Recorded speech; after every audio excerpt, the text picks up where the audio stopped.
രാജ്യത്തെ ഭൂരിപക്ഷ അംഗങ്ങൾ പാസാക്കിയ നിയമമാണ് വഖഫ് വിഷയമെന്നും ഈ നിയമനത്തിനെതിരെ കോടതിയിൽ പോകുന്നത് എത്രമാത്രം യുക്തിസഹമാണെന്ന് ചിന്തിക്കണമെന്നും ഹിന്ദു ഐക്യവേദി വർക്കിംഗ് പ്രസിഡന്റ് വത്സൻ തില്ലങ്കേരി.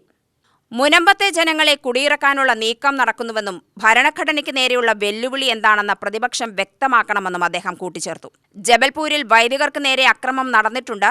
ആരുടെയും വിശ്വാസത്തിന് നേരെ അക്രമം പാടില്ല. എവിടെയാണെങ്കിലും ഇത്തരം സംഭവങ്ങളിൽ കൃത്യമായി നടപടിയെടുക്കണം. ആര് ചെയ്താലും ഇത്തരം കാര്യങ്ങൾ തെറ്റാണ്. പോലീസും ഭരണകൂടവും കൃത്യമായി നടപടിയെടുക്കണം. അവിടെ പട്ടികജാതി പട്ടികവർഗക്കാരെ മതപരിവർത്തനം നടത്താൻ ശ്രമമുണ്ടായതായും ആരോപണമുണ്ട്. അത്തരം കാര്യങ്ങൾ ഉൾപ്പെടെ അന്വേഷിക്കണമെന്നും വത്സൻ തില്ലങ്കേരി പറഞ്ഞു.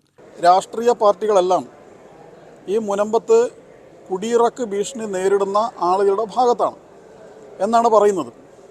എല്ലാവരും അവരുടെ പക്ഷത്ത് നിൽക്കുന്നുണ്ട്. ഇനി അപ്പുറത്തെ ഒരു ഭാഗം വരേണ്ടത്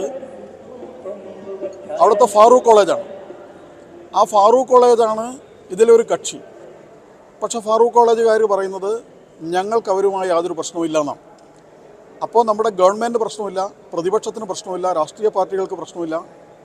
ഇതിലെ ഒരു കക്ഷിയായിട്ടുള്ള വഖഫ് ചെയ്തു കൊടുത്തു എന്ന് പറയുന്ന ഫാറൂഖ് കോളേജിന് പ്രശ്നമില്ല. പക്ഷേ ആ പ്രശ്നം പരിഹരിക്കാൻ കഴിയുന്നില്ലല്ലോ. ഹൈക്കോടതി എന്താണ് പറഞ്ഞത്? സംസ്ഥാന സർക്കാർ നിയോഗിച്ച ജുഡീഷ്യൽ കമ്മീഷണറുടെ നിയമനത്തെ റദ്ദാക്കിയിരിക്കുകയാണ്. അപ്പോൾ ഇത് നമ്മുടെ മുമ്പിലുള്ള പ്രശ്നം എന്താണ്?